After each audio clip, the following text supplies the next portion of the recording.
Yung costume na yan, bakit kayo nagagandahan? Because of Miss Ana Feliciano. Dahil kay Tita Ana.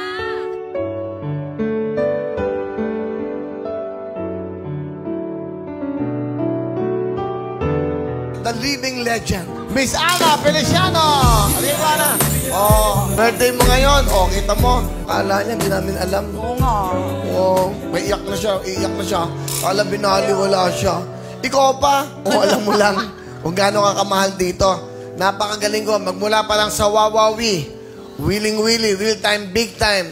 Hanggang ngayon po, nandito para magbigay ng kasiyahan at magturo sa mga batang ito kung paano ang tamang pagsayaw at ang tamang ugali kung paano mag-perform sa harap ng camera. Yung nakikita nyo mga sayaw ng aking kanta, siya ho nag-iisip noon.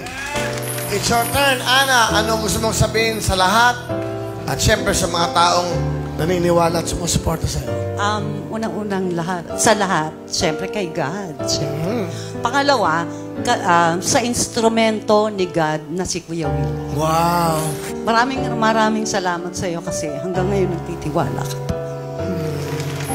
Kaya inspired ako dahil sa binibigay mo pagkakataon sa akin.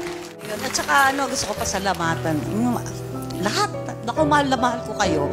Yung mga staff, Ceci, lahat kayo. At saka syempre, yung mga dancers. Grabe, mababait po sila. Talagang nakikinig sila sa akin. Lahat naman ng pag-alit ko, hindi para sa akin. Hindi trip-trip lang to. Para sa inyo, para may marating kayo. Yan si Miss Ana Feliciano.